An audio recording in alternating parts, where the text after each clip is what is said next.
আসসালামু আলাইকুম সুপ্রিয় দর্শক, আজকে আমরা আলোচনা করব শিক্ষক নিবন্ধনের প্রিলিমিনারি সাজেশন নিয়ে। আমি যে বইটি থেকে আজকে আলোচনা করব সেই বইটি হচ্ছে শিক্ষক নিবন্ধন অ্যানালাইসিস বই। গত ভিডিওতে আলোচনা করেছিলাম সিলেবাস নিয়ে। আজকে আমরা আলোচনা করব কোন কোন টপিকগুলো আপনাদের জন্য গুরুত্বপূর্ণ, অর্থাৎ 19তম নিবন্ধনের জন্য কোন কোন টপিক থেকে প্রশ্ন করা হবে এবং বরাবরই এই টপিক থেকেই প্রশ্ন করে থাকে এনটিআরসি। কিছু টপিক রয়েছে যে টপিক থেকে প্রায় প্রতি বছরই এক বা একাধিক প্রশ্ন করা হয়ে থাকে, আর কিছু টপিক রয়েছে যেগুলো থেকে মাঝে মাঝে প্রশ্ন করা হয়। তা আপনাদের হাতে যদি সময় কম থাকে কিংবা আপনারা অন্য কোনো জবের পাশাপাশি পড়াশোনা করে থাকেন, সেক্ষেত্রে আপনারা শুধুমাত্র বাছাইকৃত কিছু টপিক পড়বেন, যেগুলো থেকে আপনারা প্রতি বিষয়ে মিনিমাম 10 থেকে 13টি বা 10 থেকে 15টি প্রশ্ন আপনারা কমন পাবেন। তাহলে প্রথমত আলোচনা করি আমরা বাংলা নিয়ে। বাংলাতে যেই টপিক থেকে প্রতি বছর এক বা একাধিক প্রশ্ন করা হয়ে থাকে সেই টপিকগুলো হচ্ছে বাগধারা, কারক, সমাস, সমার্থক শব্দ এবং বাংলা সাহিত্য।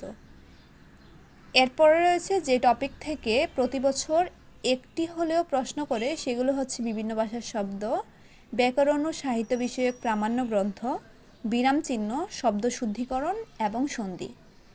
এর পরবর্তীতে রয়েছে যে টপিকগুলো থেকে একটি করে প্রশ্ন আসে, 5 স্টার এবং 4 স্টার দুইটা থেকেই একটি করে প্রশ্ন আসে। সেগুলো হচ্ছে সাধু, চলিত ভাষা, ধ্বনি পরিবর্তন, ধ্বনি ও বর্ণ, প্রত্যয়, বিপরীত শব্দ, এক কথায় প্রকাশ। এর পরবর্তীতে রয়েছে 3 স্টার এবং 2 স্টার। এগুলো যদি হাতে সময় থাকে আপনারা পড়ে নেবেন, আর যদি না পড়েন সেক্ষেত্রে 4, 5 এবং 6 স্টার এগুলো কোনোভাবেই বাদ দিবেন না। এগুলো থেকে যদি আপনি কোনো টপিক বাদ দেন সেক্ষেত্রে দেখা যাবে যে আমরা যেগুলো পড়ি আসলে পরীক্ষার হলে গেলে সবগুলোই কিন্তু মনে থাকে না। কোনো কোনো প্রশ্ন থাকে যেগুলো পড়েছি কিন্তু মানে আমরা দ্বিধাদ্বন্দ্বে পড়ে যাই যে আসলে উত্তর কোনটা হবে। তো সেজন্য দেখা গেছে যে যেটা পড়বেন, যেহেতু আপনারা শর্ট করে পড়বেন, সেহেতু খুব ভালো করে পড়বেন যেন কোনোভাবেই ভুল না হয়। আর হাতে সময় থাকলে অবশ্যই 2 স্টার এবং 3 স্টার পড়ে যাবেন। ইংরেজিতেও সেমভাবে বলা আছে 6 স্টার, 5 স্টার, 4 স্টার। এই তিনটা স্টার থেকে আপনারা যদি পড়েন সেক্ষেত্রে আপনারা 10 থেকে 15 নম্বর কমন পাবেন। তো ইংরেজির মধ্যে প্রতি বছর এক বা একাধিক প্রশ্ন যে টপিকগুলো থেকে করে থাকে সেগুলো হচ্ছে প্রথমত এরর্স ইন কম্পোজিশন, তারপর হচ্ছে preposition, right forms of verb, completing sentence, part of speech, synonym and antonyms, idioms and phrases. তারপর রয়েছে একটি প্রশ্ন আসবেই এমন যে টপিকগুলো, সেগুলোর মধ্যে আছে article, translation from Bengali to English, conditional sentence, 4 স্টারে রয়েছে ভয়েস চেঞ্জ। গণিতের ক্ষেত্রে রয়েছে পাটিগণিতের মধ্যে খুব অল্প কয়েকটা টপিক, তার মধ্যে রয়েছে গড়, ঐকিক নিয়ম, লাভ ক্ষতি। এই তিনটা টপিক থেকে প্রতি বছর একটি প্রশ্ন থাকেই। এবং 4 স্টারে যে রয়েছে সূত্র, অর্থাৎ পাটিগণিতের যে সূত্র সেগুলো এবং সুদকষা, এই দুইটা টপিক থেকেও আপনারা একটা করে প্রশ্ন কমন পাবেন। 3 স্টারে রয়েছে লসাগু, গসাগু এবং শতকরা। বীজগণিতের মধ্যে রয়েছে 6 স্টারে যে প্রশ্নগুলো, যেগুলো থেকে এক বা একাধিক প্রশ্ন করে থাকে। তার মধ্যে যে টপিকগুলো রয়েছে বর্গ ও ঘন সংবলিত সূত্রাবলী ও প্রয়োগ। 5 স্টারে রয়েছে অনুপাত ও সমানুপাত, সূচক, লগারিদম। 3 স্টারে রয়েছে উৎপাদক, গসাগু। তারপরে 2 স্টারে রয়েছে বাস্তব সংখ্যা সমাধানে বীজগাণিতিক সূত্র, ঘটন ও প্রয়োগ। তারপরে সর্বশেষ রয়েছে জ্যামিতি, এর মধ্যে 6 স্টার রয়েছে বৃত্ত, বৃত্ত থেকে আপনারা এক বা একাধিক প্রশ্ন কমন পাবেন। 5 স্টার রয়েছে কোণ, ত্রিভুজ, বর্গক্ষেত্র। 4 স্টার রয়েছে আয়তক্ষেত্র। 3 স্টারে ত্রিকোণমিতি। তারপর 2 স্টারে রয়েছে সামান্তরিক, রম্বস, ট্রাপিজিয়াম। আমার মনে হয় যে বাংলা এবং ইংরেজির সিলেবাসটা এবং সাধারণ জ্ঞানের সিলেবাসটা একটু তুলনামূলক বড় হলেও গণিতের সিলেবাসটা ছোট। এবং গণিতে হচ্ছে কি যে আমার মনে হয় গণিতে ভালো করার একটা সুযোগ রয়েছে। তো গণিতে যদি আপনারা একটু বেশি টাইম দেন, ভালোভাবে ফোকাস করেন, শুধু 10 থেকে 15 না, আপনারা গণিত থেকে ভালো একটা মার্ক আপনারা ক্যারি করতে পারবেন। তো আমার মতে আপনারা শর্টকাটে যদি ভালো করতে পারেন, আমি জানি না সবার কাছে যে একই বিষয় ভালো লাগবে বা সহজ লাগবে এমনটা না।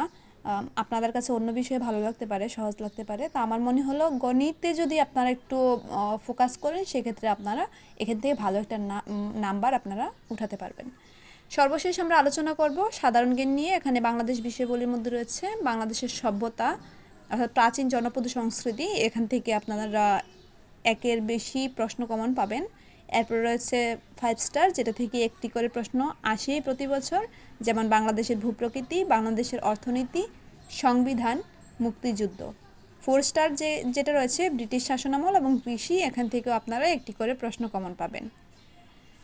3 স্টারে রয়েছে 1969 সালের গণঅভ্যুত্থান, উপজাতি, আন্তর্জাতিক অঙ্গনে বাংলাদেশ, জুলাইয়ের বিপ্লব, অন্তর্বর্তীকালীন সরকার, ডক্টর মোহাম্মদ ইউনূস ও গ্রামীণ ব্যাংক, আদমশুমারি ও গৃহগণনা, অর্থনৈতিক সমীক্ষা 2024, বাজেট 2024-25 অর্থবছর।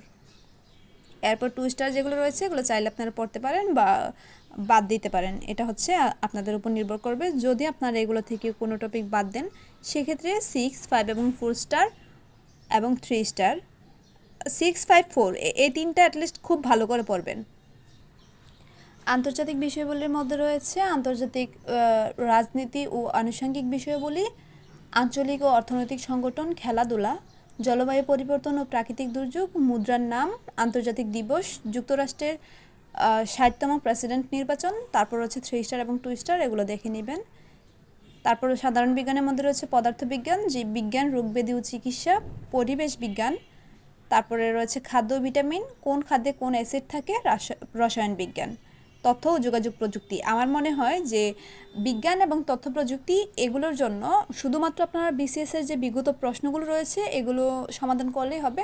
এর জন্য আলাদা করে কোনো টপিক ধরে ধরে প্রশ্ন পড়ার কোনো দরকার নেই।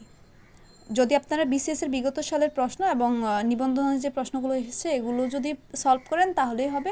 এগুলোর জন্য আলাদা টপিক ধরে প্রশ্ন পড়ার কোনো দরকার নেই। এই ছিল আজকে আমাদের শিক্ষক নিবন্ধনের প্রিলিমিনারি সাজেশন।